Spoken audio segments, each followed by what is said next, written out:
What is happening? Welcome back to another video. Today we're going to fit the new FSESC ESC. See how it goes.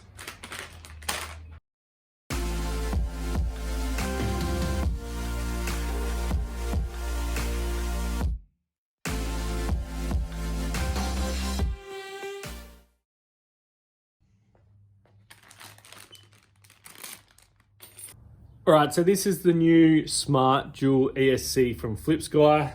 They now have a built-in anti-spark switch, so you get a button and yeah, you just plug that straight in. Now, they come with no connectors on any of the wires. You've got to come up with your own connectors, which isn't a big deal, but yeah, just something to keep in mind if you're going to go this route. Anyway, let's fit it to this board and see how it feels.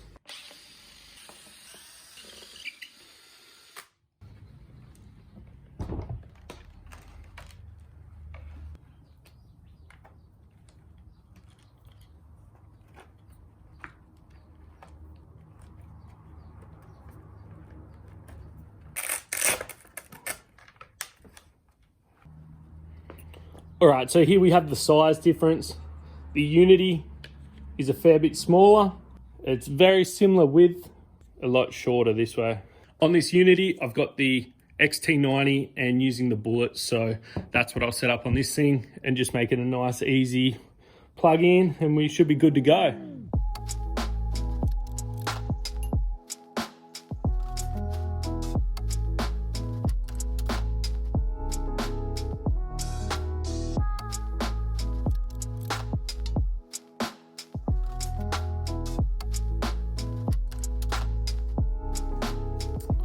All right, there we have it.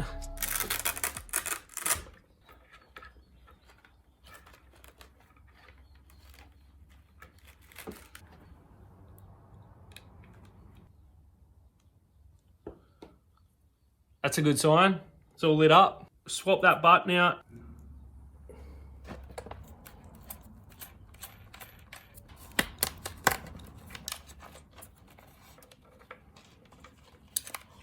Very simple.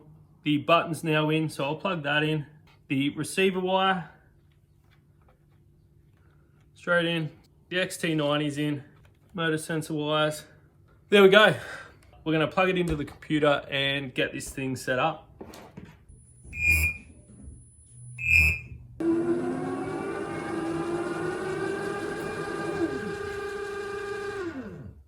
I'm sure 95% of you that watch this know how to run motor detection and how to set up your boards. I just want to show you a couple of things that I do. When I set up input, I go through it as normal. This is a PPM, and then I do the calibration. Always remember to hit apply. So on this next page, because I like a really aggressive board and I want the power there straight away, I always set my ramping times to 0.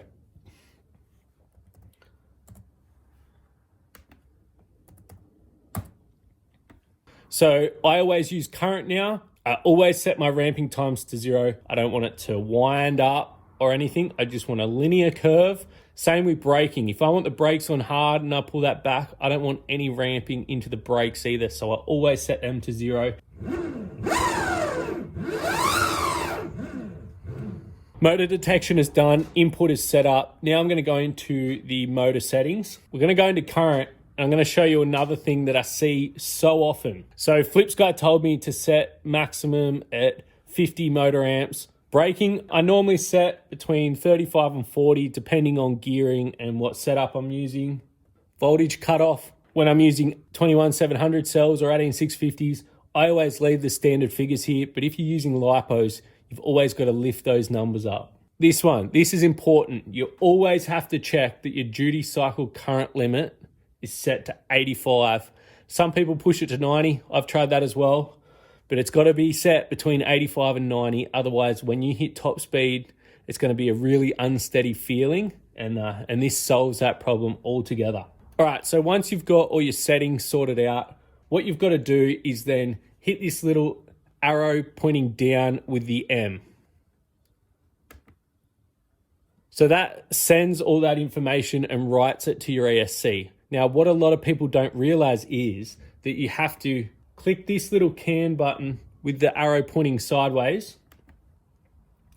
And then you have to hit the M button with the arrow pointing up.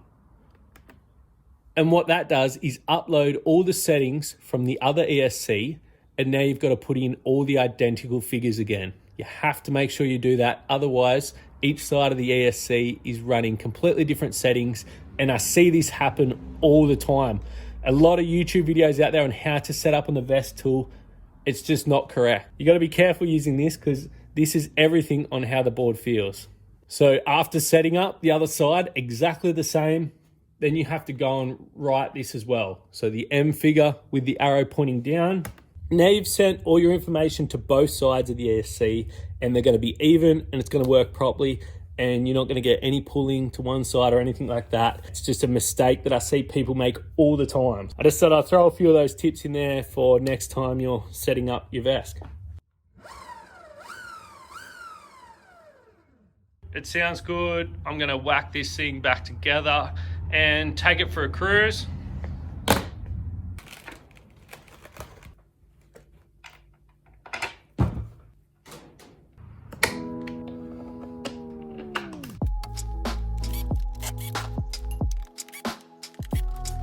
This is actually going to be my first ride back since the injury. If I accidentally hit something or step on something with my heel, it's freaking so painful. Can't believe how long it's taken to heal when nothing's broken, but it is what it is. I'm just going to take it easy and we'll see how it feels.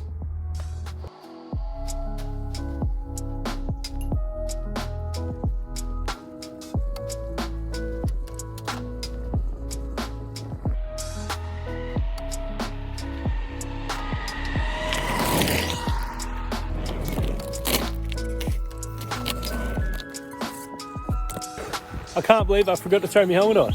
Let's grab it.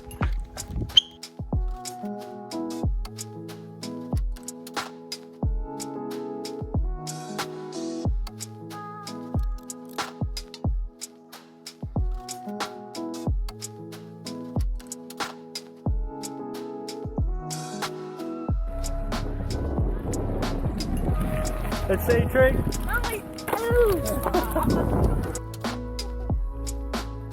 See you, lads.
Well, there we go. Super mellow ride. Even the little bumps in the road were hurting my ankles, so there's no gutter hopping and pump track today, but I definitely took it easy on the board. But the ESC felt really good. Basically, any ESC running on VESC software feels really nice. They all feel very similar. The biggest thing is reliability. You want your VESC to be reliable. Don't want any issues. Don't want to burn it out. They are quite an expensive part of an escape build. So you want reliability. That's the number one thing in an ESC. I'm going to give you a few update videos as I go with this thing and just see how it fares. So yeah, I'm going to have to leave it there for this one. Thank you guys so much again for watching, and yeah, we'll catch you on the next one. Cheers.